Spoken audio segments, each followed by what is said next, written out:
C'était que 20 et quelques bornes, mais alors ça a été 2 heures de, je sais plus combien de temps j'ai mis, mais que de la souffrance. Et en fait, j'en garde un souvenir, mais mémorable parce que j'avais jamais eu.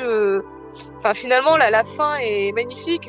Quand je me dis, j'étais à deux doigts de tout abandonner, mais vraiment même, je me dis, je mettrai plus de basket parce que c'est pas fait pour moi, jusqu'à être championne de France. Et vraiment, j'ai vraiment puisé. Je pensais même pas avoir ces ressources-là, en fait. Je pensais même pas avoir pouvoir autant puiser dans mon énergie. Et là, ça a été une victoire mémorable. Salut à toutes et à tous, je vous souhaite la bienvenue dans un nouveau numéro du Let's Try Podcast. Bienvenue, j'espère que la communauté des trailers et des trailers se porte bien. Je suis vraiment très content de vous proposer cet épisode avec un invité particulier, une invitée qui a d'ailleurs, entre le moment où nous avons enregistré notre épisode et aujourd'hui, a fait des prouesses puisqu'elle a remporté ni plus ni moins que le championnat de France de course à montagne et le championnat de France de trail long. Donc c'est un véritable couteau suisse de la discipline. Et avant de passer à la présentation plus détaillée de mon invité, je souhaitais remercier une nouvelle venue dans la communauté des Patreons, Céline Nicez, qui nous a rejoint récemment. Alors vous le savez, les Patreons, c'est la possibilité pour moi d'être soutenu et donc de vous proposer par le biais de soutien participatif de vous proposer toujours plus de contenu et que le LTP dure le plus longtemps possible. Donc n'hésitez pas à nous rejoindre sur patreon.com/let's try le podcast. Et passons maintenant à la présentation de notre invité du jour. Dans cet épisode, je reçois une athlète élite, gynécologue obstétricienne en Lozère, championne du monde de trail en individuel et par équipe en 2019. Elle a également remporté les championnats de France de course en montagne en 2020 dans Dévoluy et plus récemment l'OCC en 2021. Course à laquelle j'ai eu la chance de participer et de recueillir ses impressions le lendemain de son arrivée. Nous allons évoquer son passé sportif bien loin du trail running, sa vie étudiante bien loin des préoccupations du sport de haut niveau, sa découverte du trail à l'âge de 25 ans et les problématiques d'organisation qu'elle rencontre pour allier son métier et sa passion. Je ne vais pas vous faire patienter plus longtemps, voici ma conversation avec Blandine Lirondelle. Je suis avec Blandine Lirondelle aujourd'hui. Salut Blandine, comment vas-tu ? Eh ben, salut Nico. Bah, écoute, ça va très bien. Comme je te disais, je suis dans mon petit camion en attendant dimanche pour les championnats de France de course en montagne. Ah, je précise, tu es. Alors j'ai oublié l'endroit exact où tu es. À C'est Ancel. à Ancel. Voilà, merci. À Ancel où il y a les championnats de France de course en montagne ce week-end. Et tu es dans ton van aménagé. Voilà, Et on a tout à parlé fait. en off de ce merveilleux van aménagé que vous avez acquis récemment. Et ça, c'est effectivement un chouette outil pour se déplacer facilement. Ouais, exactement. La petite maison sur roue. C'est ça. On s'est croisés. Déjà, je te remercie de m'avoir accordé ton temps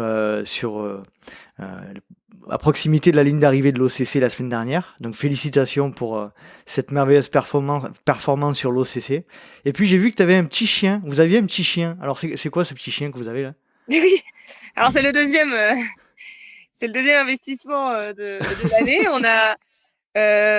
On a adopté un petit chien, enfin une femelle, une petite chienne qui s'appelle Floki. C'est un berger australien.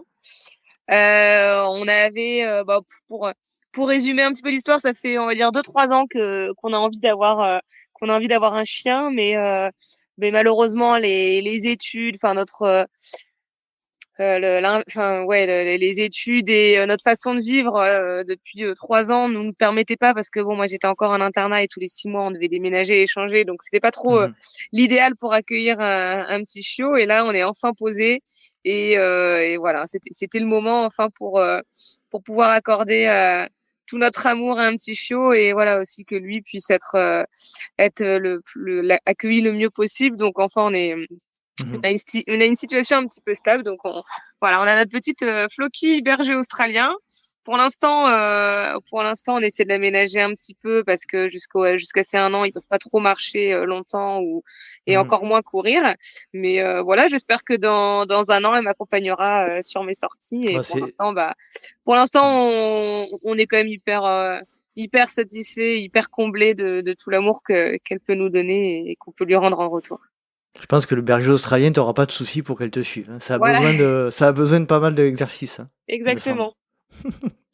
Blandine, tu sais que moi dans le podcast, j'aime bien commencer par le commencement. Est-ce que tu pourrais déjà te présenter en quelques mots et puis ensuite nous expliquer un petit peu ton enfance et l'environnement dans lequel tu as grandi? Oui, en quelques mots, je m'appelle Blandine Hirondelle, j'ai 30 ans. Je suis gynécologue obstétricien, là actuellement en poste à Mende, en Lozère. Très beau département Je confirme. situé entre, on va dire, entre Clermont et Et Nîmes, Montpellier. ouais, Ouais, Nîmes. voilà, Clermont et Hmm. Nîmes, hein, pour les gens qui ont du mal à situer. C'est le département le moins peuplé de France, donc pas étonnant que ça ne parle pas pour beaucoup de personnes, mais c'est quand même un très beau département, nature et vert. Et voilà, si vous voulez venir passer quelques vacances en Lozère, je peux vous accueillir. Et donc, je suis originaire de Normandie. J'ai passé toute mon enfance jusqu'à mes 18 ans à Bayeux.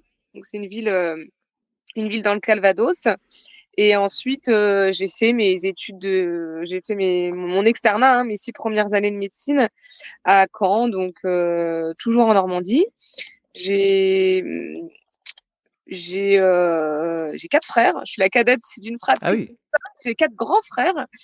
Donc, ce qui peut expliquer un peu peut-être mon tempérament, mon caractère un petit peu bien trempé, on va dire. Il a fallu que je me défende toute mon enfance. ils sont bien plus vieux que toi ou ils Alors, il y sont en a assez deux, proches? oui, parce que c'est mes demi-frères, donc issus d'un premier mariage de mon père. Donc, ils ont 8 et 10 ans de plus que moi, et les deux autres, 2 et 4 ans de plus que moi. D'accord. Et justement, raconte-nous un petit peu l'environnement dans lequel tu as grandi en Normandie, un environnement sportif, donc au milieu de 4 frères de tes parents. Comment ça se passe à l'enfance? Bon, finalement, ça s'est plutôt bien passé, hein, parce que je dis que j'ai dû me défendre avec mes frères, donc j'avais dû avoir un caractère un peu, voilà, bien trempé. Mais cela dit, j'étais aussi, j'avoue, la petite chouchoute de la famille, donc toujours défendue par mes parents. Après, sportivement, j'ai pas du tout été baignée là-dedans, donc ça, c'est pas du tout un reproche envers mes parents ou quoi que ce soit. Eux ne sont pas vraiment sportifs, donc je faisais du sport quand j'étais jeune, mais comme n'importe quel autre enfant, Au si je peux collège, quoi. dépenser, voilà, Hmm. pour avoir une activité extrascolaire et se dépenser un petit peu. Donc moi, je faisais de la danse, de la gym, j'ai fait un peu d'équitation, enfin j'ai un peu touché à tout. J'ai jamais fait à haut niveau. Voilà, même ça, c'était le cas jusqu'à ce que je perve dans le trail. Mais voilà, j'ai jamais pratiqué de sport à haut niveau. Je faisais jamais d'entraînement vraiment. Moi, quand je faisais on va dire 6 heures de sport dans la semaine, donc enfin 3 entraînements, on va dire 2 entraînements de gym et que je faisais quelque chose le week-end, c'était le bout du monde, on va dire. C'était une grosse J'avais semaine. la grosse semaine, voilà. Hmm. Euh, et non, après j'ai toujours été quelqu'un d'actif, j'ai toujours aimé me dépenser, donc je jouais au foot avec mes 4 frères et puis mes cousins, parce que quand j'étais pas avec quand j'étais pas chez mes parents, enfin quand mes parents on devait nous garder, j'allais chez mon oncle et ma tante qui avaient eux 5 garçons, donc en fait j'étais toujours entourée de garçons, donc je jouais au foot tant bien que mal, je faisais le défenseur et je me mettais juste devant le ballon pour essayer de. C'était la seule chose que je comprenais au foot. Mais non, après j'ai eu une enfance voilà plutôt joyeuse, mais vraiment on va dire assez normale à part ça. Quand tu bascules à l'âge adolescent, que tu commences à envisager un avenir professionnel ou de vie, tu t'imagines comment? Alors moi, j'ai toujours voulu faire médecin. J'ai toujours voulu être médecin. J'imaginais être médecin, toujours vivre en Normandie, avoir ma petite famille et voilà, comme n'importe qui peut s'imaginer une vie. Dans un milieu de médecin ou pas du tout?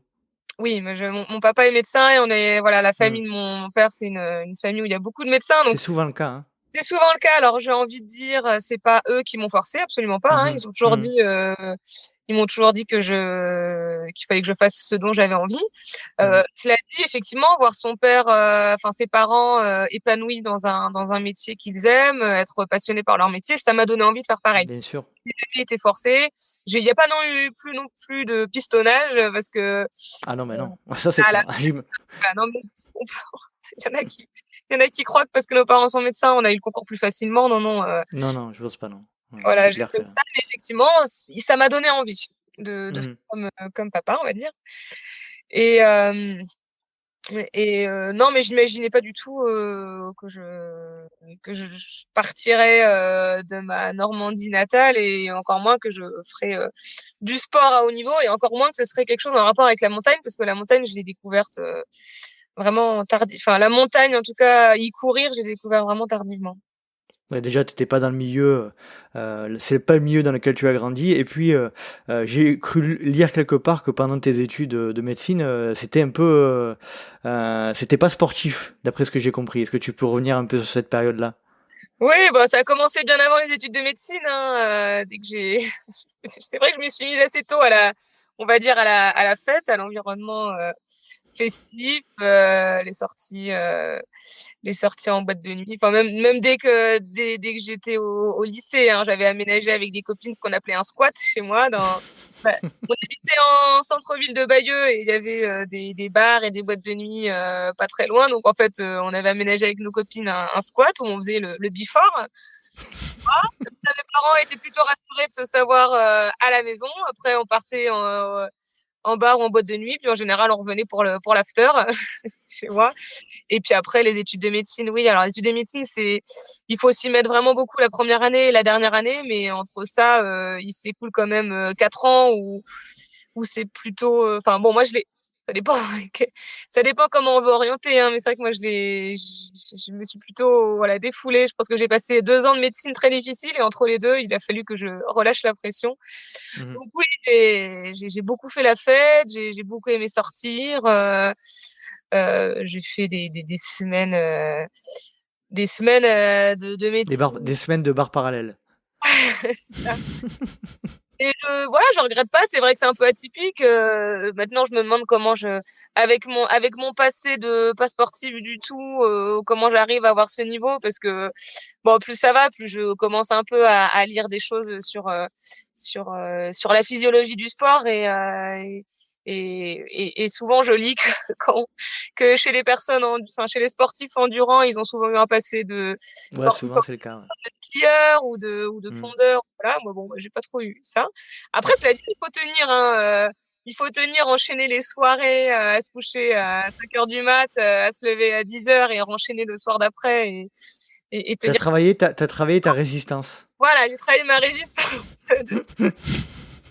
Et oui, après, je suis pas du tout, j'en rigole maintenant. C'est vrai qu'il y a une période où, où je me suis dit, oh là là, j'ai un peu gâché pas mal de ma vie à m'alcooliser et même enfin voilà, je, j'avais pas une hygiène de vie Mhm. très, T'es parfait, adapté à ce qui allait se passer après, quoi.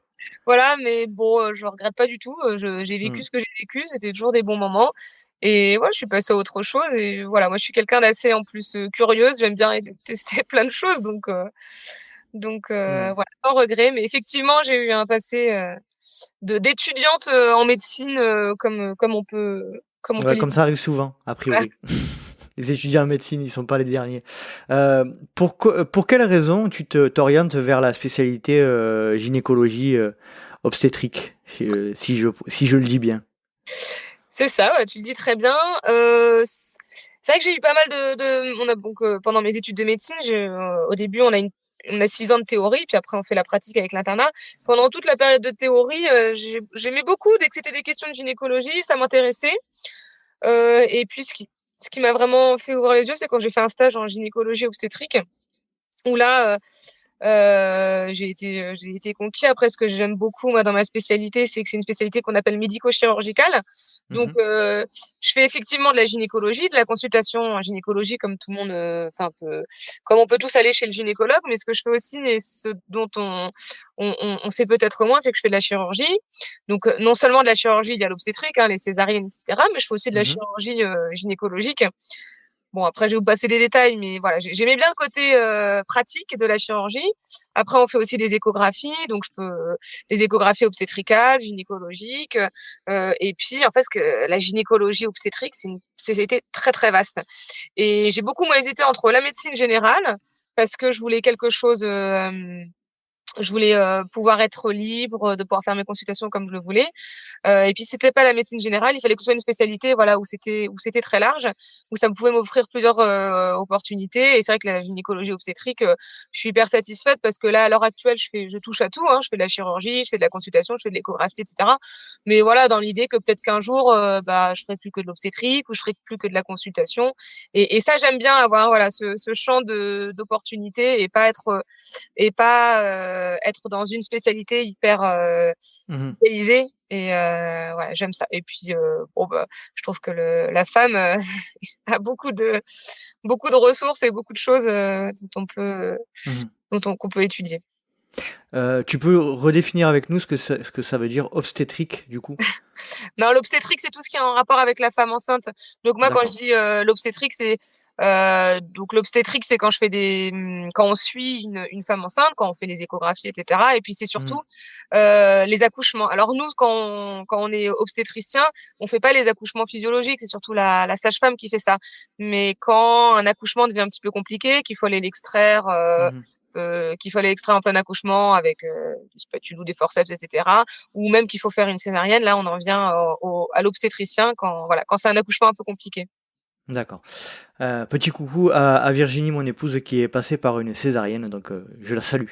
Et Jade par la même occasion. Ah bah, Qu'est-ce que je veux dire? J'ai perdu le fil, je suis désolé. c'est Est-ce que tu l'émotion. peux nous... Ouais, c'est ça, c'est l'émotion. Est-ce que tu peux nous expliquer un petit peu ton quotidien de gynécologue aujourd'hui en Lozère? Ça ressemble à quoi une semaine de Blandine? Alors bah c'est chaque semaine est différente, mais ça va être bon, on va dire que quand on travaille à l'hôpital public surtout, et surtout quand on est gynécologue obstétricien, une maternité doit tourner H24 et 7 jours sur 7 avec un obstétricien de garde. Parce que de toute façon, bah, comme tu dois bien te douter, comme tout le monde doit bien se douter, une femme enceinte ne peut pas décider quand est-ce qu'elle accouche et comment est-ce qu'elle va accoucher. Donc Pas il faut qu'on encore. soit voilà H24 et 7 jours sur 7 présents. Donc j'ai une collègue, j'ai une médecin, enfin je suis à la maternité de Mans, donc c'est une petite maternité, mais il faut quand même qu'il y ait qu'il y ait des praticiens. Donc je suis à temps plein avec une autre collègue à moi que j'embrasse et et que Elle écoutera le podcast ou pas? je pense elle me suit, elle est Comment elle toujours derrière. s'appelle? C'est le docteur Prévost. Docteur Prévost. Voilà, que je remercie vivement déjà de me suivre et d'être toujours derrière moi pour tous mes événements sportifs. Et après, en général, on fait appel aussi à des remplaçants pour essayer d'assurer 7 jours sur 7 et 24 heures sur 24 les astreintes. Donc moi, on va dire que je fais à peu près 7 à 10 jours d'astreinte par mois. Donc une semaine normale, on va intégrer peut-être 2, 3 astreintes. Mais des fois, je peux avoir aucune astreinte dans la semaine et d'autres fois, je peux avoir 4 astreintes dans la semaine. Donc c'est assez variable. Les astreintes, il faut être du coup pouvoir aller être présent dans les créneaux, Disponible. voilà, Hmm. disponible. Hmm. Donc ces jours-là, c'est un petit peu chaud parce qu'on sait jamais sur quoi, à quelle sauce on va être mangé. Après, c'est aussi palpitant, hein. Le matin, on se réveille, bon bah, qu'est-ce qui va nous attendre dans la journée? C'est surprise. C'est ça aussi ce que j'aime bien dans l'obstétrique. Et puis sinon, je fais des consultations. Donc ça m'arrive de faire des consultations de gynécologie où les patientes peuvent juste prendre rendez-vous avec moi pour des suivis Hmm. standards ou être adressées par par d'autres médecins. J'ai des après-midi ou des demi-journées où je vais faire des échographies, donc où je vais suivre des grossesses. Et puis j'ai 2 demi-journées par semaine où je fais de la chirurgie gynécologique et obstétricale. Parfait. Donc, question de Tiffen Dujardin, qui est une soutien Patreon. Elle me pose la question parce que elle est interne également, et elle se demandait par rapport à toi, est-ce que tu arrives à t'entraîner le lendemain d'une garde à l'hôpital? Parce que pour elle, c'est quasi impossible, Et dit-elle. oui, bah, alors effectivement, donc bah, je passe le bonjour à Tiffaine, une collègue. Alors des gardes à l'hôpital. Maintenant, actuellement, j'en fais plus. Je fais plutôt des astreintes. Donc, ce que je dis, les Mhm. astreintes, c'est qu'on doit être disponible. J'ai la, je suis rarement, enfin, je peux être appelée hein, la nuit. Ça m'arrive quand même rarement de ne pas dormir du tout de la nuit. Donc effectivement, par contre, effectivement, le sommeil il peut être vraiment entrecoupé. Euh, L'inconvénient de faire des astreintes comme je le fais là, c'est que j'ai pas de repos de lendemain de garde en fait. Donc quand je fais une Mhm. astreinte de 24 heures, je renchaîne le lendemain. Donc comme Oui. je vous dis, souvent j'arrive quand même à dormir un petit peu sur mes astreintes. Quand je peux pas beaucoup dormir, le lendemain j'enchaîne. Donc j'ai pas vraiment de repos de garde. Donc ça c'est plus trop le cas actuellement. Effectivement, par contre, quand j'étais interne, j'avais des gardes de 24 heures.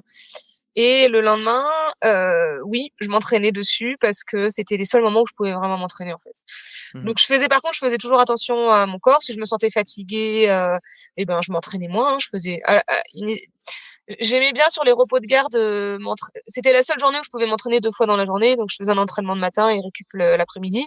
Si je sens que je suis fatiguée, de toute façon Philippe Propage, mon coach, était tout à fait d'accord et respectait ça. Si je sens que j'avais pas dormi, que j'étais fatiguée, il y a au fait le fait de pas dormir, donc de la fatigue physique, mais aussi la fatigue psychologique, parce que les gars, ça peut Mhm. être psychologiquement un petit peu difficile.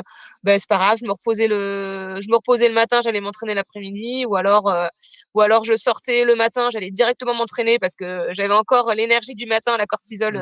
la cortisol du matin Là, qui m'appelait éveillée. Thibaut Garivier en parlait de ça, là, il profitait de sortir le matin et d'être encore dans l'excitation de sa garde de nuit. Et Ou de ben ouais, tout ses... à fait. Ouais. Donc des fois, ça Mhm. m'arrivait de faire ça. Et puis par contre, après, quand je rentrais chez moi, je mangeais, puis je me mettais au lit et j'essayais de récupérer. Et puis voilà, Mhm. je préfère quand même, je préfère ne pas trop, enfin, pas trop m'entraîner plutôt que de m'épuiser. De toute façon, Bien les sûr. conséquences sont encore pires. Mais oui, je m'entraîne en repos de garde. Faut juste savoir s'écouter, savoir quel est le moment idéal, et puis si on se sent trop fatigué, vraiment en faire le minimum, quitte à même rien faire si vraiment on est Mhm. fatigué. C'est la santé et voilà, et c'est la santé avant tout quand même. Tu disais tout à l'heure, tu as découvert le trail à 25 ans. Est-ce que tu peux nous expliquer ce moment de ta rencontre avec le trail running? Oui, alors avant mes 25 ans, donc comme je disais, j'étais en Normandie, et ensuite après mon internat de médecine, j'ai décidé de faire mon internat celui de la Réunion. Donc les montagnes, j'ai toujours aimé. Je sais que j'ai toujours aimé les montagnes. Euh, j'ai toujours aimé aller au ski. Moi, c'était mes vacances préférées quand j'étais jeune. Mhm. Je me rappelle, je pouvais pas dormir les jours qui suivent la semaine au ski. J'étais hyper excitée Mhm. et pendant une fois que j'étais, on va dire majeure, à partir de mes 18 ans, dès que je pouvais, donc je suis partie 2, 3 fois par exemple en Amérique du Sud pour aller faire des randonnées, des treks. Enfin rien à voir avec le trail, mais voilà, Des rando... j'aimais randonner en montagne. je te coupe, Blandine, mais des randonnées, etc. La montagne, tu la connaissais en étant enfant ou adolescente avec tes parents?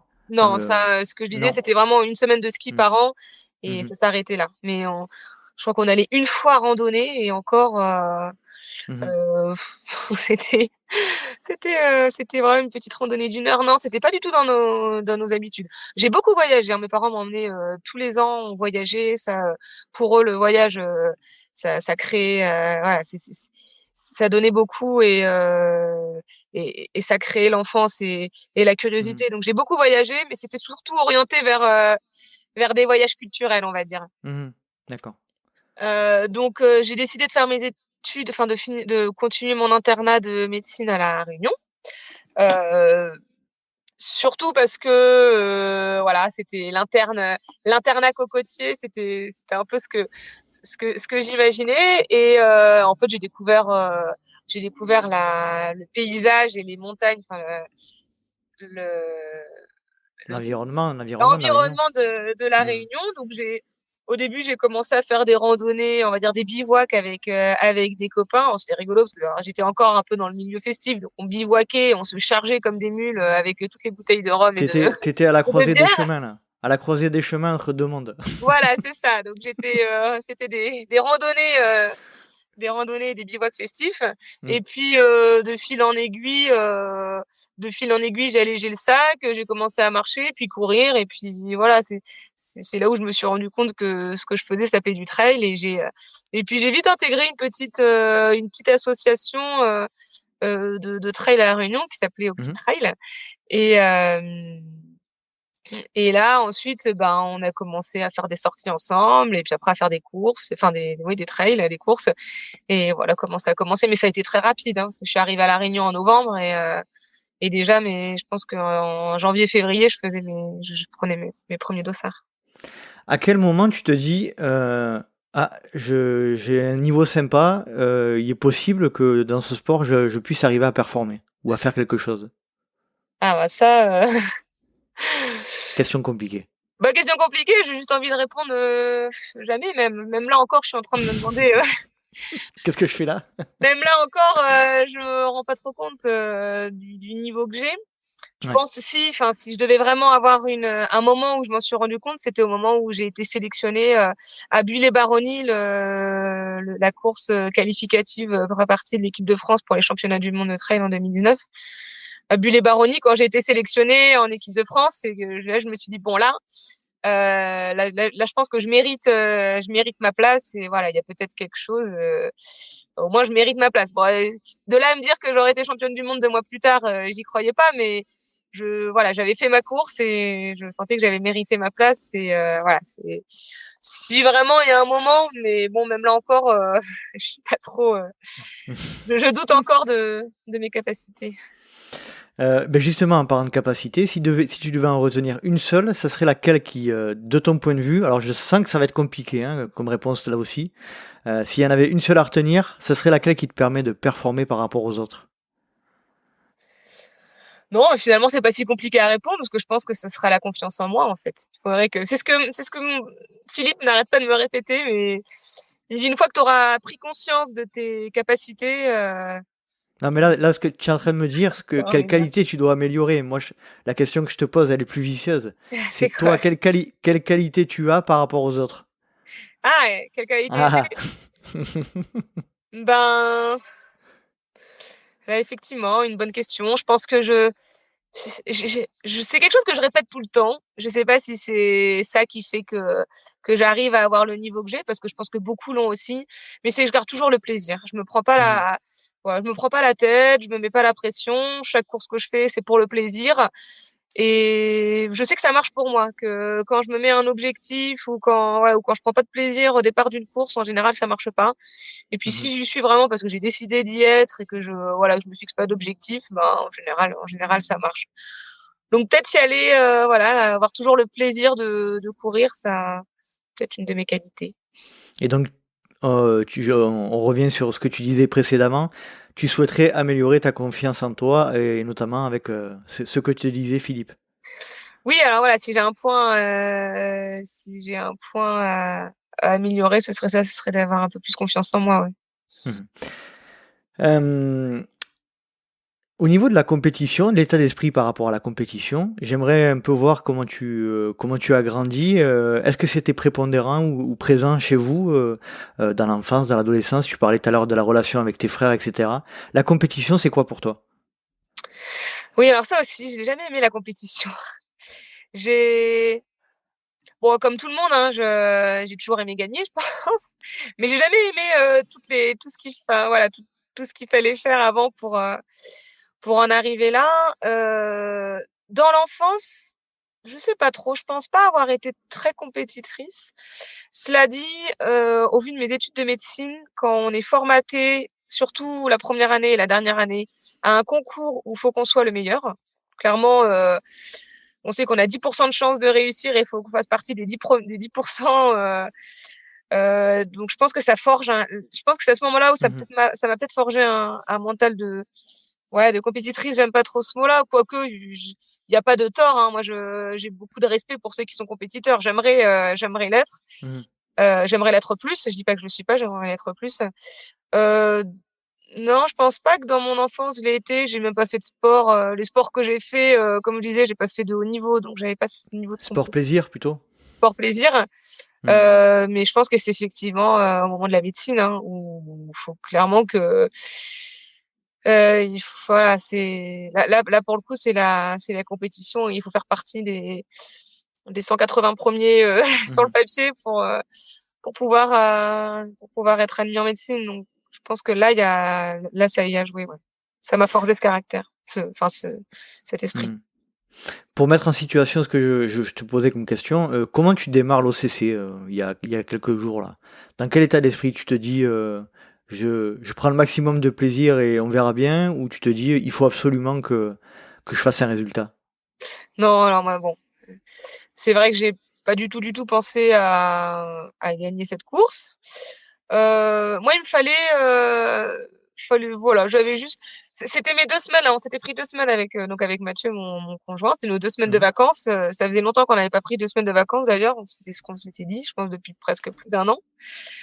Donc on s'est fait nos 2 semaines de vacances. Effectivement, comme on aime, enfin avec notre van, du coup c'était assez facile de pouvoir bouger là où on voulait. Donc je le cache pas, hein, pendant les 2 premières semaines, et ben on a pu un petit peu reconnaître le parcours. En plus on avait notre Floki, donc on y a été vraiment cool en faisant des petites randonnées avec notre chiot dans le sac.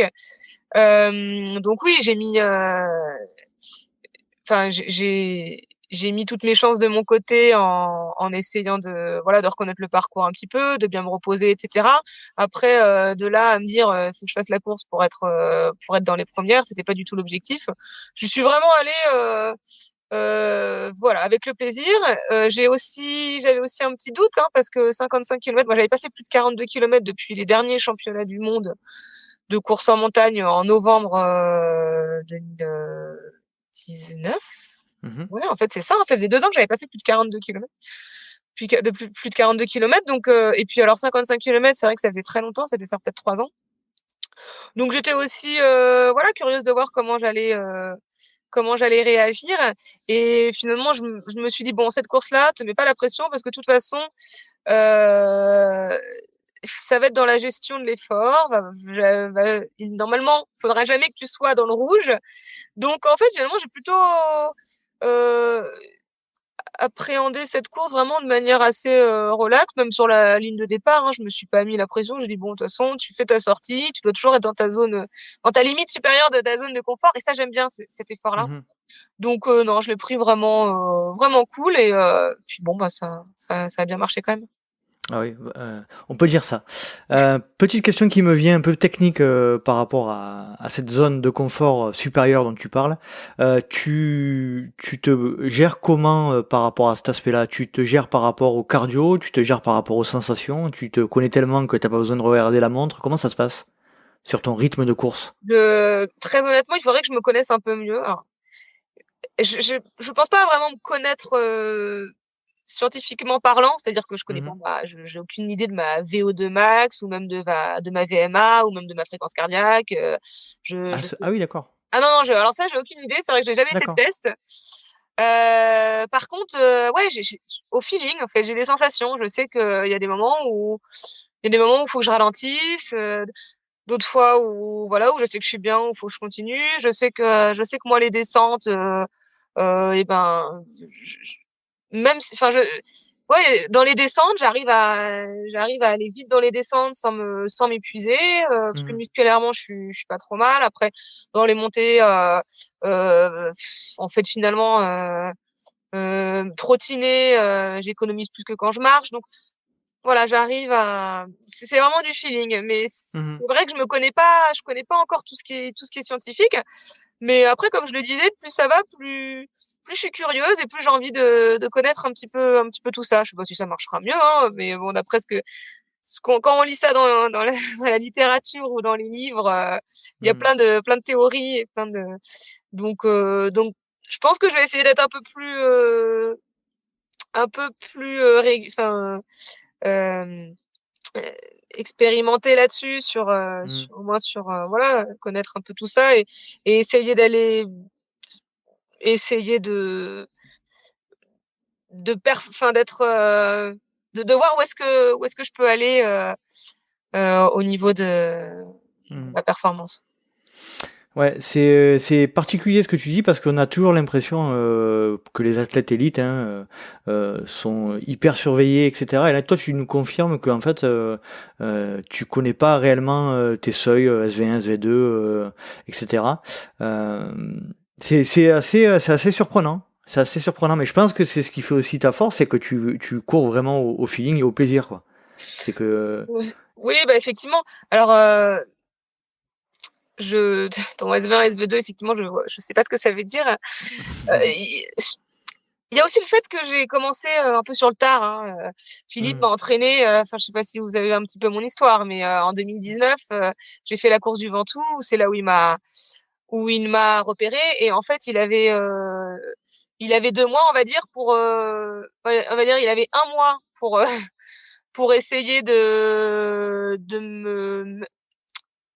que j'arrive à mon meilleur niveau, enfin mon meilleur niveau, ou au moins un bon niveau pour être sélectionné en équipe de France. Et Mhm. ensuite, 2 mois j'ai mon meilleur niveau pour essayer d'aller, bah, enfin, d'être au meilleur de ma forme pour les championnats du monde Mhm. de 2019. Donc, je pense qu'en 3 mois, il a un peu omis tous les détails de la Vmax, de la VO2, des zones, etc. Parce que je pense qu'on n'avait pas le temps de reprendre Mhm. toutes ces bases. Ça m'aurait déjà pris 5 mois en plus. Et en fait, bon, bah, après, moi, ça m'allait comme ça. C'est vrai qu'aussi, au début, moi, j'avais vraiment pas envie de me prendre la tête. Philippe, j'aimais beaucoup cet entraîneur parce que justement, ses entraînements, ils sont simples. Il me dit jamais à quelle allure je dois aller ou à quel rythme ou quelle fréquence cardiaque, etc. C'est toujours, voilà, il met des temps. Moi, je comprends qu'il faut que j'aille, voilà, le plus vite possible sur un certain temps. Donc après, c'est vrai que j'ai assez compris, voilà, que quand c'est des temps longs, il faut être moins rapide et être plus dans Mhm. sa zone d'endurance. Et puis quand c'est rapide, quand c'est des séances courtes, il faut aller rapidement. Euh, mais c'est vrai que lui non plus ne fonctionne. Alors soit il fonctionne pas comme ça avec moi pour les raisons que je vous ai indiquées, soit il fonctionne pas comme ça avec tout le monde de manière générale. Mais je pense que voilà, lui, il entraîne surtout aussi au feeling et moi ça me va bien. Ça te va bien. On va parler plus justement de ce feeling. C'est quoi, quel est pour toi ton meilleur souvenir de trail jusqu'à présent? Là aussi, question compliquée. Si tu devais en ressortir un.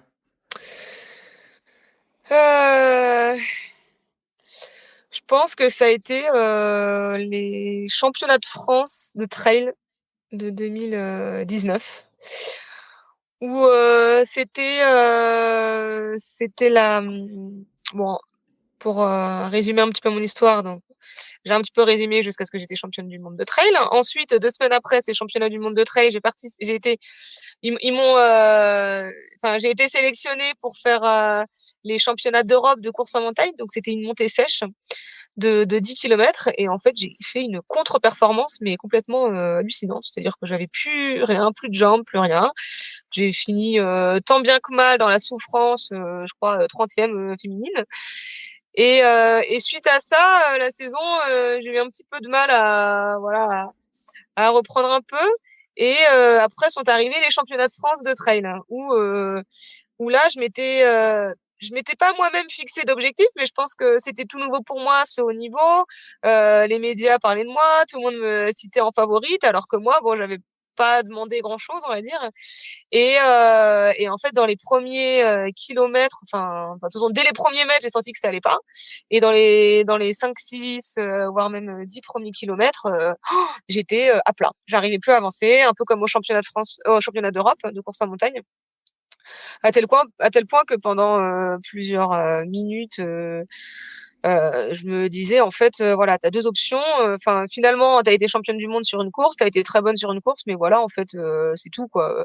Maintenant, tu redeviens à un niveau normal. Enfin, et je m'étais dit bon, soit j'arrête cette course et parce que je prenais plus aucun plaisir. Euh, Soit j'arrête, soit je continue, mais je sais très bien que je ferai vraiment une place pas du tout, enfin qui égalait pas du tout à ma performance d'il y avait 2 mois auparavant, et je serais assez déçue. Mais bon, je m'étais dit que dans tous les cas, abandonner, c'était pas mon truc. Moi, je m'étais toujours dit que j'abandonnerais pas une course juste parce que j'ai pas de bonnes sensations. Parce que bon, de toute façon, je me dis au pire, ça fait toujours une bonne saison. Donc j'ai continué. J'ai commencé à croiser mon copain Mathieu dans les 5-6 premiers kilomètres en lui disant que j'étais vraiment plus dedans. Lui, voilà, il a été essayer de m'encourager tant bien que mal.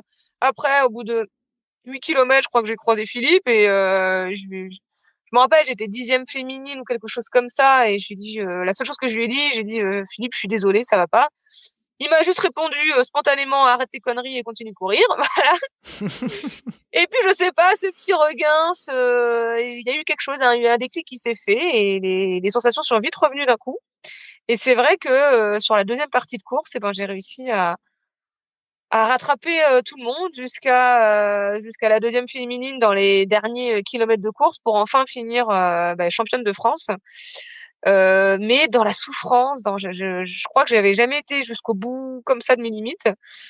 C'était que 20 et quelques bornes, mais alors ça a été 2 heures de, je sais plus combien de temps j'ai mis, mais que de la souffrance. Et en fait, j'en garde un souvenir, mais mémorable parce que j'avais jamais eu.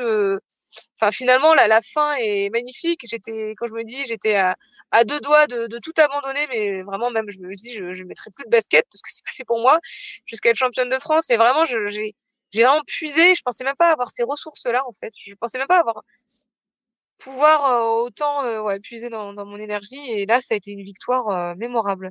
Vraiment, enfin, j'ai mis du temps avant de m'en remettre parce que c'est pourtant c'était entre guillemets que 20 kilomètres, mais j'ai mis Mhm. beaucoup plus de temps que des courses longues à m'en remettre. Mais je suis vraiment, j'étais vraiment satisfaite de ma performance ce jour-là. Ce que j'ai remarqué souvent, c'est que les meilleurs moments de trail sont souvent liés avec les pires. Est-ce que cette course-là, c'était aussi le pire moment pour toi? Et ouais, bah, exactement ça. Dans Mhm. les premiers kilomètres, c'était le pire. Je me disais, mais j'y arrive plus, en fait. Je n'arrive plus à faire de course, j'arrive plus à, mes jambes répondent plus. Ça, voilà, je m'étais vraiment dit, j'ai fait une course où j'étais au top niveau. Bon, bah, tant mieux, c'était championnat du monde. Mais en fait, à part ça, tu vas disparaître aussi vite que t'es apparu. Et ça a été le déclin. Et ouais, c'est effectivement ça. C'est, en une course, j'ai eu le pire et le meilleur. Qu'est-ce qui t'a fait basculer de l'un à l'autre? T'en as un peu parlé tout à l'heure, c'est Philippe, tu t'as réussi à analyser ça ou pas? Non, pas vraiment. Je sais pas trop. Il y a Philippe, il y a Mathieu, et puis bon, je pense que finalement, il fallait que je me rende compte que souffrir, tout le monde souffrait, hein. Tout le monde a un petit peu mal. Mhm. Et bon, l'avantage par rapport à une course, par exemple, que j'avais fait au championnat d'Europe, c'est que là, sur une montée sèche, on peut pas trop récupérer. Là, il y a une phase un petit peu de replat et de descente où j'ai pu récupérer un peu musculairement et après, oui, après ça allait mieux. Mhm. Et puis psychologiquement, bah, on redouble une personne, puis deux, puis on sent que les jambes vont, et puis la tête ça va, et puis voilà, on reprend confiance. Et après, c'est un engrainement de choses qui font qu'en fait, bah voilà, Mhm. la machine redémarre. Alors là, je vais te poser la question, est-ce que tu peux nous parler de ton moment extraordinaire? C'est un moment unique lié au trail, pas forcément le plus beau, mais le plus atypique et dont tu te souviendras toujours. Est-ce que tu aurais quelque chose? Bon, si, ouais, j'ai une anecdote qu'on aime bien répéter avec mon copain parce que c'était dans mes débuts de trail. Mais donc c'était le moment où j'étais, comme tu disais, la transition entre la fête et le sport. Et je me rappelle qu'il y avait un trail qui était magnifique à La Réunion qui s'appelle le trail de minuit. Donc, comme son nom l'indique, on part à minuit. C'était 55 km, 3000 et quelques de dénivelé, où on courait dans ma fat. Pas de bol, c'était pile sur un week-end où il y avait un festival de musique hyper réputé à La Réunion. Donc bon, moi j'avais du mal à choisir entre les deux, donc j'ai fait les deux. Mais bon, ce qui fait que le trail, ça partait le samedi à minuit et le festival commençait du jeudi au dimanche. Donc j'ai fait la fête le jeudi, le vendredi, je me suis couchée à pas d'heure. J'avais bien picolé. Pour pas dire trop. Et le lendemain matin, le samedi, j'étais malade comme un chien. Voilà, je vais pas où. Je vous passerai les détails, mais je n'arrivais à plus rien à ingurgiter. Je me rappelle que j'ai essayé tant bien que mal de me reposer, d'essayer de manger quelque chose, mais alors vraiment j'avais les deux soirées encore dans les pattes et puis je sais pas comment j'ai fait. D'ailleurs je pense que je leur ferai plus ça, hein, mais avec Tu penses? 3 heures de sommeil en 2 jours et 3 litres de rhum ingurgité peut-être pas 3 litres, mais bon, facilement 1 litre de rhum en 2 jours. Et j'ai pris le départ le samedi à minuit. Je me revois sur la ligne de départ en train d'essayer de manger des amandes. C'était la seule chose qui passait. J'avais juste une envie, c'était de vomir. Et en fait, au bout d'une demi-heure de course, je me suis sentie mieux d'un coup. Mais alors, soulagée, je sais pas. Et en fait, j'ai fait cette course toute la nuit. J'ai adoré, c'était magnifique de courir de nuit, de voir les lumières des coureurs devant, derrière, de voir les étoiles. Ça donnait une ambiance géniale. Et puis je suis arrivée à 8 heures du matin le dimanche matin. Et puis bien sûr, le dimanche soir, j'ai enchaîné parce que le festival s'est terminé le dimanche soir. Il Dimanche restait encore soir, un peu. j'ai enchaîné avec le festival jusqu'à je sais pas jusqu'à peut-être minuit et puis le lendemain j'ai rattaqué au boulot et et là c'est vrai que je me suis dit que je devais peut-être avoir quand même des qualités parce que pour réussir à enchaîner un week-end comme ça, fallait vraiment être voilà, avoir une Mhm. bonne résistance à la fatigue et à beaucoup de choses. Et puis aussi je me suis dit que le sport pouvait guérir pas mal de problèmes et dont Soigner le mal par le mal. voilà, exactement. Puisqu'on parlait un petit peu d'alimentation et d'hydratation juste avant, est-ce que tu peux nous donner aujourd'hui, pas à cette époque-là, mais ton conseil aujourd'hui propre en ce qui concerne l'alimentation et l'hydratation, si tu devais donner un élément à retenir? Ouais, alors moi je suis pas trop quelqu'un qui peut donner des conseils en termes d'alimentation. J'avoue que j'essaie d'avoir une alimentation assez équilibrée, mais je fais enfin j'arrive pas, je fais pas de régime, j'arrive pas à me restreindre, je j'arrive pas à gérer la frustration en fait. J'aime Mhm. trop manger, j'ai un très gros appétit donc je veux pas me priver de pas mal de choses et puis je considère aussi que manger c'est une forme de sociabilisation. Je veux dire quand on est invité chez des amis ou quand on va boire un coup avec des potes ou avec la famille, ben ça passe souvent par boire une petite bière ou un bon petit vin ou manger un bon repas et ça moi j'ai pas envie de m'empêcher tout ça. Donc Mhm. je m'accorde quelques voire plusieurs écarts. Donc question alimentation, bah j'ai pas de conseils à donner, mais en tout cas moi voilà, je me mets pas de barrière, je laisse pas place à la frustration. Si j'ai faim, je mange. Si j'ai envie de manger une grosse plâtrée, ben je mange une grosse plâtrée. Si j'ai envie de boire une bière parce que j'ai envie de décompresser, ben je bois une bière. Donc après, après à côté de ça, oui, je vais pas manger McDo ou pizza tous les jours. Hein. J'avoue que j'ai une alimentation assez équilibrée. Mhm. Donc je sais pas si c'est un conseil à donner, mais en tout cas moi ce que je fais, c'est que je me frustre pas au niveau alimentation. J'ai une question de JB Joly, qui est également un soutien Patreon. Donc il me pose la question, mais je pense que la réponse va être négative. Donc est-ce qu'elle est suivie par une nutritionniste pour éviter notamment le phénomène RAID S? Est-ce que tu peux parler de ça? Alors,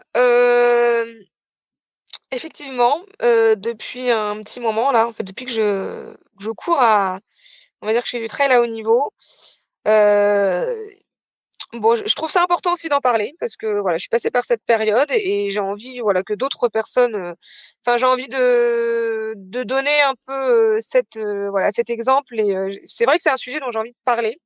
Mhm.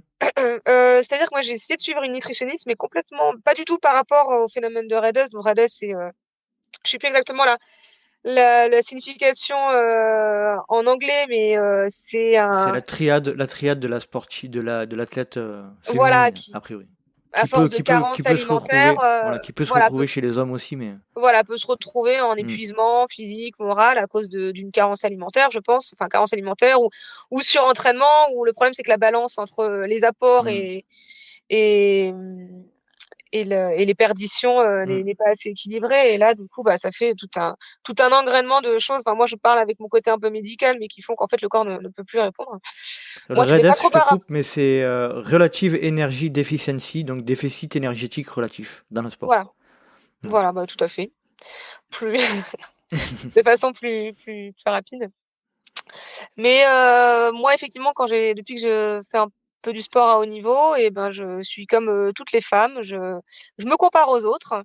Et j'avoue m'être comparée à pas mal de sportives bah, de mon entourage enfin, à mon haut niveau. Et il y a eu une période où j'avoue, j'ai un peu complexé parce que j'ai trouvé avoir que ma morphologie, on va dire, était un peu plus corpulente que certaines autres. Donc, j'ai essayé de faire appel à un nutritionniste. Alors, pas du tout pour se faire mieux RLS, mais plutôt pour l'inverse, pour essayer de perdre Mhm. quelques kilos en plus. Je m'étais dit aussi que je pense qu'en ayant un peu moins apporté, peut-être que j'aurais pu performer. Sauf qu'en fait, ben, j'ai pas, comme j'ai expliqué tout à l'heure, j'ai pas réussi vraiment à suivre le plan. Parce que j'arrivais pas à me restreindre. Moi, peser mes aliments, savoir exactement ce que j'avais dans mon assiette, ça, voilà, j'ai pas réussi. Et puis finalement, bon, j'ai essayé de faire quand même un petit peu attention à certaines choses, parce que c'est vrai qu'avant, enfin avant même toujours, mais voilà, il y a des fois où je me dis bon là, tu pourrais essayer de de te restreindre un peu là-dessus. T'exagères un peu. J'exagère un peu, mais j'ai pas vraiment réussi à suivre ce plan et finalement ça m'a pas empêché enfin je suis pas forcément moins bonne, voire même c'est vrai que les résultats là en cette fin de saison sont plutôt satisfaisants alors que j'ai pas perdu de poids. Et puis voilà, je me suis dit que je préfère être comme je suis, quitte à avoir ces fameux kilos en trop. Il y en a pas beaucoup, hein, je pense, hein, mais je préfère être comme je suis et pas être parce que le problème en fait si j'arrive à un poids si je veux m'affûter encore plus arriver à un poids on va dire qui paramétrera de perfectionner encore plus, j'aurais trop peur d'être sur la ligne du rasoir en Ouais, fait, sur une corde raide, ouais. sur une corde raide et Mhm. au moindre surplus de charge ou voilà, de partir finalement dans ce phénomène de raidesse ou Mhm. d'être moins performant. Donc voilà, je préfère avoir, on va dire, mes petites réserves en plus et pas tutoyer cette limite qui pourrait vite balancer. Et Mhm. une fois qu'on a balancé dans ce côté, bah, c'est un peu compliqué de s'en sortir. Donc oui, alors c'est vrai que là j'ai j'avais un peu honte de dire que je complexais parce qu'effectivement, hein, j'ai rien de j'ai un poids qui reste tout à fait normal, hein, avec un IMC normal, mais je pense que ce que je dis, je pense qu'il y en a d'autres, je sais pas, surtout des femmes, mais il y a aussi quelques hommes, hein, qui Mhm. vont un peu se retrouver là-dedans, dans ce C'est que je clair. dis. Et voilà, j'ai envie de faire passer le message que mieux vaut être peut-être limite un peu, enfin avoir un peu trop de gras, de grammes ou de kilos que d'être Mhm. voilà, d'être vraiment à la limite, quitte à basculer. Et quand on bascule, eh ben, c'est trop tard, quoi. Ouais, par rapport à ce que ça peut apporter en termes de, effectivement, Ouais, d'économie de poids, mais ça peut effectivement créer d'autres problèmes bien plus graves, quoi. Et effectivement. t'es peut-être aujourd'hui à ton poids de forme. En fait, on utilise souvent ce terme, mais c'est souvent le cas. Il y a souvent un poids qui correspond aussi à, à un idéal de ce qu'on peut donner physiquement. Si on est trop bas ou trop haut, on peut aussi Oui, peut-être que je suis à mon être. poids de forme, mais que mon poids de forme, finalement, il est plus haut Mhm, que d'autres, mais je suis peut-être aussi effectivement à mon poids de forme. mhm. On en parle de ce syndrome REDES alors dans un épisode qui sortira certainement avant le tien avec Élise Delannoy qui elle a souffert vraiment de ce syndrome de la triade de la sportive et on en parle en longueur de ça et on en parle de plus en plus des problèmes liés à l'alimentation notamment chez les sportifs élites et je pense que c'est important d'en parler. En tout cas merci de ta transparence à ce sujet. Ah, de rien. Euh, Comment tu dors, Blandine, de manière générale? Dans la vie de tous les jours et avant une course. Alors, on a bien compris avec ton métier que tu dors comme tu peux, souvent, mais Alors, voilà, avant une course. je dors allongée, les yeux fermés. Alors, c'est assez atypique. Non, je dors. Moi, j'ai pas de soucis. Alors, bon, pas du tout de soucis pour dormir. Je suis pas une grosse dormeuse parce qu'il me faut ouais, il me faut pas non plus beaucoup d'heures de sommeil. En revanche, Si le soir, passé 20h, 21h30, je ferme les yeux dans mon lit, moi je m'endors en moins de 2.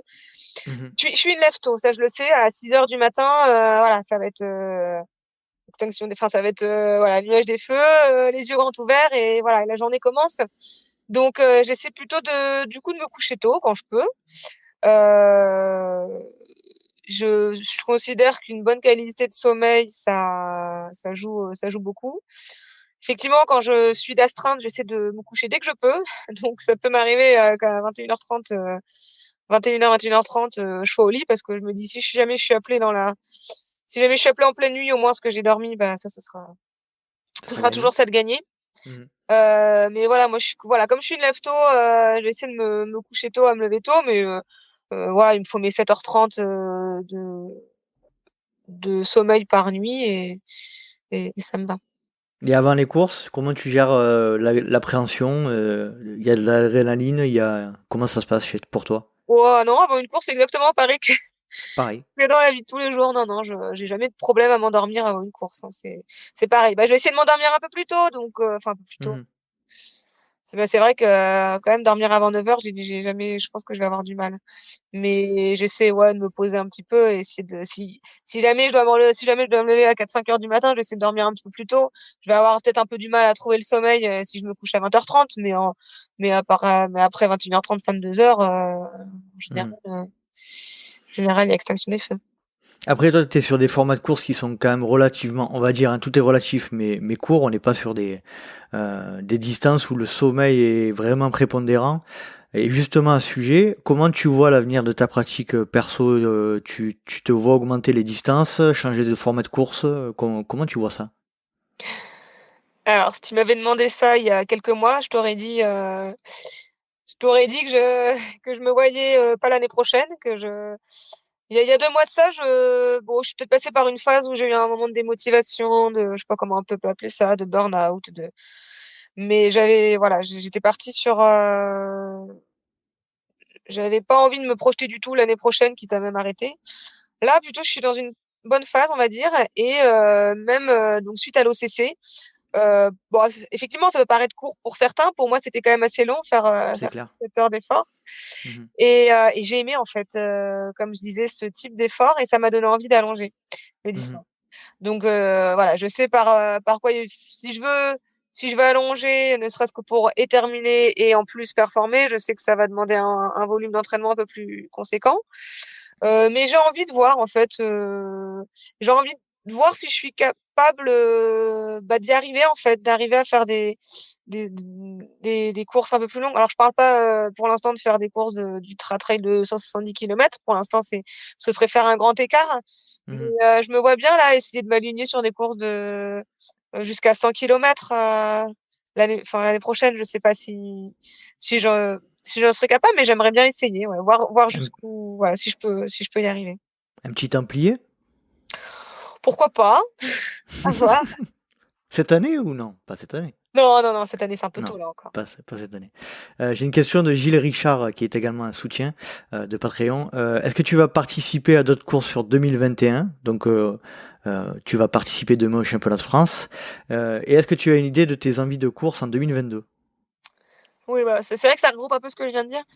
Hmm. Euh, et ben, j'ai la chance d'être qualifiée, hein, normalement, mais enfin, normalement, il n'y a pas trop de raison que je sois plus qualifiée pour la finale des Golden Trail Series aux Canaries Mhm. en octobre. Donc, je vais faire cette course. Et ensuite, ben, comme je disais, l'année prochaine, j'aimerais bien faire des courses au format, ouais, entre Dès 50, l'année prochaine, donc. D'accord. oui, entre 50 et 100 kilomètres. Mhm. Alors, Templier, pourquoi pas? Le truc, c'est qu'il y a aussi la CCC. C'est vrai que maintenant qu'on a goûté à une des courses de l'UTMB, ben, on a envie d'y retourner parce que c'est quand même un peu Ben ouais. magique, hein, l'ambiance. Et puis Faire les deux, ça me paraît un peu dur. Quand on voit Thibaut Barognan passer de l'un à l'autre et avec le succès qu'il a eu, on se dit, ça doit être Oui, sympa. bah oui, oui, effectivement. Bon, après, j'ai pas le niveau de Thibaut, mais pourquoi pas après. Donc, CCC, Templier, ça faudra que je fasse un choix entre les deux. Et puis avant ça, bon, en fait, je pourrais pas trop vous dire parce que c'est vrai que j'ai eu des petites idées à droite à gauche. J'ai pas encore vraiment établi le plan avec Philippe, donc Mhm. Donc j'ai pas envie de vous donner de suite mon plan, mais en tout cas, voilà, sachez que vous me verrez probablement sur des distances un peu plus longues l'année prochaine et bah, puis sûrement des courses assez renommées, parce que c'est vrai que maintenant on a envie ouais, d'aller sur des courses qui, qui sont voilà, avec une bonne notoriété, parce que bon, faut comme Mhm. une fois aussi qu'on a goûté à ça, on a envie C'est de clair. continuer. Est-ce que tu as un rêve de trail, de course ou d'expérience ou hormis celle dont on vient de parler? Euh,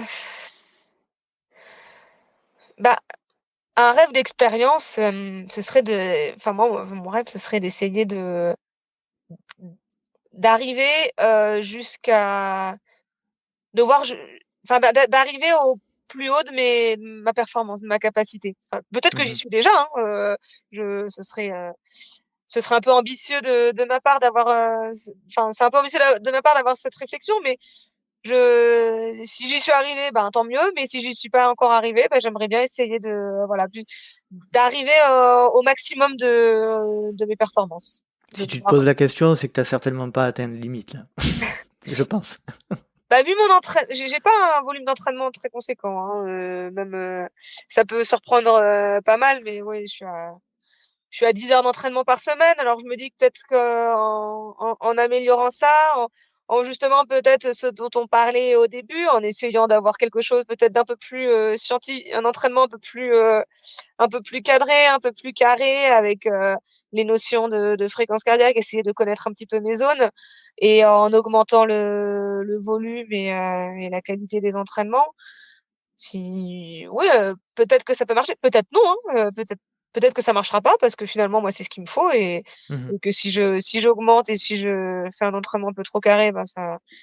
Mais bon, voilà, j'ai envie d'essayer, j'ai envie voilà, de voir ce que ça peut donner. Tu seras forcément obligé, du coup, si tu veux aller tester un peu tes limites un peu plus loin, euh, pourquoi pas réduire un peu les heures que tu fais au niveau professionnel. Comment tu envisages ça? Ouais, bah c'est tout ça, c'est en réflexion. C'est voilà, c'est en réflexion effectivement. Il va falloir, mais jamais en tout cas j'abandonnerai mon métier, ça c'est sûr. Mhm. C'est compliqué effectivement quand on fait un métier comme celui-là, d'adapter. Donc voilà, ça aussi, il faudra que je vois un petit peu comment je peux faire. Mais oui, s'il Mhm. faut augmenter, il y a un moment où il va falloir que je diminue d'un autre côté, Ça va pas rentrer, sinon je pourrais plus dormir, plus manger. Et voilà. c'est clair. Blandine, si tu devais me conseiller quelqu'un pour passer dans le podcast, tu penserais à qui? Oh là, il y a plein de gens moi qui me font rêver. Après, forcément un athlète ou? Non. Bon alors, en rapport avec le trail, bien entendu, mais pas Oui, bien forcément un sûr. athlète connu ou voilà, quelqu'un de ton entourage qui aurait quelque chose à dire ou voilà. Bon, moi voilà, moi Philippe Propage, c'est quelqu'un que j'admire Je l'ai beaucoup. contacté déjà. On s'est vu, alors Ah, on s'est croisé au trail de la cité de Pierre, de Pierre sur lequel j'étais, et ouais, je lui ai parlé. Et on devrait faire un épisode ensemble prochainement, c'est si tout quelqu'un va de bien. intéressant. Après, Hmm. des athlètes, il y en a tellement que j'idole, que non, Mhm. enfin, mais Philippe est quelqu'un de voilà d'assez voilà pour qui j'ai beaucoup de respect, et Mhm. qui peut voilà, c'est un grand, je trouve, voilà, c'est un personnage Mhm. qui représente bien notre discipline, et voilà, je pense qu'il peut. Mais attention, parce qu'il va falloir plus que je suis bavarde moi, mais alors lui c'est encore pire, hein. Il va falloir que tu consacres toute une après-midi avec Philippe. Il est un peu bavard. Il a des choses à dire a priori, ouais. Oui. Donc c'est cool, c'est cool. On arrive tranquillement, Blandine, à la fin de notre entretien. Est-ce que tu as un dernier message à faire passer ou un sujet à évoquer dont on n'aurait pas parlé? Non, bah écoute, je suis contente d'avoir parlé voilà, des problèmes un petit peu d'alimentation chez le sportif. Je suis contente qu'on ait un peu fait aussi un point sur ma carrière professionnelle, parce que c'est pas facile tous les jours, mais voilà, ça montre qu'on arrive avec de l'envie, et voilà, qu'on peut arriver à concilier les deux, et que que voilà, moi je me considère vraiment enfin comme une athlète. J'aime pas dire athlète élite ou Mhm. athlète de haut niveau, même si effectivement c'est ce que je suis, mais je reste quand même quelqu'un qui a une vie tout à fait normale en fait, à part les titres que j'ai, les courses que je gagne, j'ai un conjoint, j'ai un chiot maintenant, j'ai un métier équilibré, j'ai des envies Mhm. aussi de vie de famille comme n'importe quelle autre femme. Donc voilà, je reste quand même une, une, une traileuse, voilà, comme tout le monde, une madame tout le monde, mais j'ai envie de faire, voilà, qu'on me voit comme ça plutôt que l'athlète élite, Mhm. voilà. T'as Euh, l'impression qu'il y a un décalage entre l'image pas que tu renvoies, mais qui est affichée notamment dans les médias et ce que tu es réellement. C'est un peu ça l'idée. Oui, des fois j'ai l'impression de pas être, ouais, quand je me vois dans des vidéos, dans des films ou dans des Mhm. photos, etc. J'ai l'impression d'être spectatrice en fait de ce que je suis. Mhm. Euh, bon après c'est ce qui fait aussi enfin, mon originalité, mais oui, je reste quand même pour moi, je reste quand même quelqu'un de tout à fait, voilà. Mhm. Tu as parlé à plusieurs reprises de ton compagnon Mathieu. Euh, j'ai l'impression qu'il compte énormément pour toi. Est-ce que tu peux nous parler un petit peu de son rôle au sein de tout cet équilibre de vie et sportif? Bon, déjà, tout simplement, s'il n'était pas là, moi je serais pas là non plus, hein. C'est lui Mhm. il me soutient, mais vraiment à 100%, voire même plus que moi. Il est toujours à fond à chaque fois que je fais des courses. Enfin, lui, il adore. Lui, c'est un sportif, Mhm. passionné par le sport, mais pas non seulement par la pratique, mais enfin, il adore tous les sports, il adore regarder. Enfin, et du coup, il est toujours hyper enthousiaste avec tout ce que, voilà, de me suivre, moi, enfin, dans tout ce que je fais. Et j'avoue il me soutient tout le temps, il me donne des conseils, il fait pas mal d'intermédiaires pour pas mal de choses, j'avoue. Mhm. J'avoue qu'il m'aide beaucoup aussi au niveau par exemple, des réseaux sociaux parce que moi, je pourrais vite tomber enfin, des fois, je trouve que ça peut être vite, les réseaux sociaux, ça peut être bien comme moins bien. Donc, il arrive à un petit peu m'aider là-dessus et voilà. Puis, il fait beaucoup, le pauvre aussi, il fait beaucoup éponge. Il absorbe beaucoup toutes mes émotions, mes humeurs, parce que des fois, ben, il y a des hauts, il y a des bas entre la vie personnelle, professionnelle, sportive. Et voilà, heureusement qu'il est là, parce que clairement, s'il n'avait pas été là, je pense que j'aurais pas eu la force de continuer.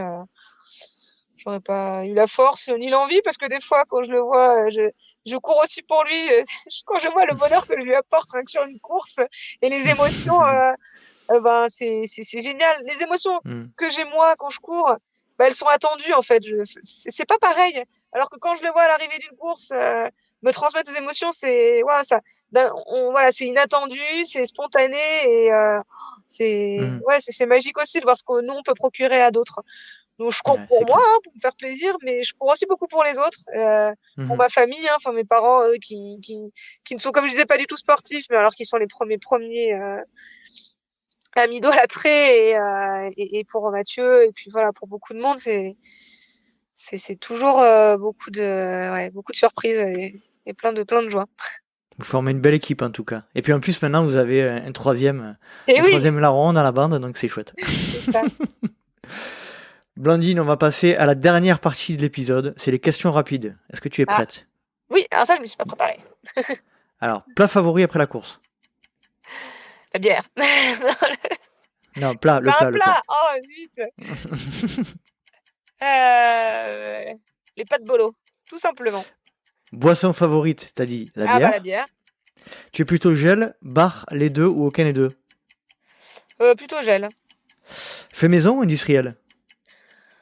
Bon, on va dire que c'est de l'industriel, mais ça reste de l'industriel bio et équitable, Raisonnable. avec des Industriel bons. raisonnable. Voilà. Mhm. Quand tu cours, tu préfères une grosse rafale de vent ou une grosse averse de pluie? Ah, j'aime pas trop la pluie, donc je dirais le vent, mais bon, difficile de choisir, hein. Ouais, mais t'as pas le choix. Et oui, bah alors là, le vent alors. Si j'ai Le pas le vent. choix. Tu préfères les racines ou le verglas? Les racines, j'ai eu une mauvaise expérience avec le verglas. Ça m'a coûté 3 côtes, donc Ah mince. Récemment? Ouais, c'était cet hiver en ski de rando. Ah mince. Ouais, mais bon. Ouais, bon, d'accord. Je suis en Plutôt ne tue pas plutôt le Racine sport. alors. Ouais, Racine. Tu préfères courir de nuit ou de jour? Ah bah 2 jours, hein. Mais de nuit, c'est sympa aussi, mais bon, à choisir, je préfère 2 jours quand même. À La Réunion, c'est bien. Voilà, quand il fait bon, qu'il fait chaud et qu'on voit toutes les étoiles dans le ciel. C'est ça. Tu préfères courir l'hiver ou l'été? Ah, l'été. Toi, t'es plutôt team podcast, musique ou rien du tout? Quand je cours? Ouais. Oh, rien du tout. Rien du tout. La nature. Et les oiseaux. Tu préférerais gagner Zegama ou Sierzinal? Oh là! Ah, question qui tue. La question qui tue. Franchement, Zegama, j'aime l'ambiance. Après, on peut avoir l'ambiance sans la gagner. Aussi. C'est Donc, ça qui est bien. ouais, voilà. Si je gagne Sierzinal, c'est plutôt sur un chrono, on va dire. Donc, je vais dire Zegama. Allez, Zegama. Blandine, je te remercie énormément. C'était très très chouette. En plus, tu nous as partagé plein d'anecdotes, tu as été très transparente aussi sur plein de sujets. Donc, c'est vraiment vraiment chouette. Merci à toi. Eh ben, merci beaucoup. Et puis, une prochaine. Hein. Et bien, à la prochaine. Passe une bonne journée et puis bonne course demain. Ah, c'est dimanche, mais merci. Ah, c'est dimanche. Ah, mince. Bon. Bonne course quand même. J'ai encore une journée pour m'acclimater. Ouais, t'as encore une journée, c'est ça. Ça marche. Allez, bye, merci beaucoup. Au revoir. Salut. Et voilà, cet épisode est à présent terminé. J'espère que vous avez passé un agréable moment en compagnie de Blandine Lirondelle, que je remercie de nouveau pour le temps qu'elle nous a accordé. Et puis, je le répète, pour toute cette transparence sur ces différents sujets que nous avons abordés. Si vous souhaitez rejoindre la communauté du LTP sur les réseaux sociaux, rien de plus simple, rendez-vous sur Facebook ou Instagram à Let's Try le podcast, mais vous pouvez également me rejoindre sur LinkedIn ou Strava à Nicolas Guilleneuf. Vous pouvez également vous inscrire à la newsletter mensuelle que j'envoie tous les mois. Vous trouverez sans aucun souci le lien sur tous les moyens de communication. J'espère vous retrouver pour un prochain numéro du Let's Try podcast. Et d'ici là, n'oubliez pas, si vous pensez que c'est impossible, faites-le pour vous prouver que vous aviez tort. Salut, salut!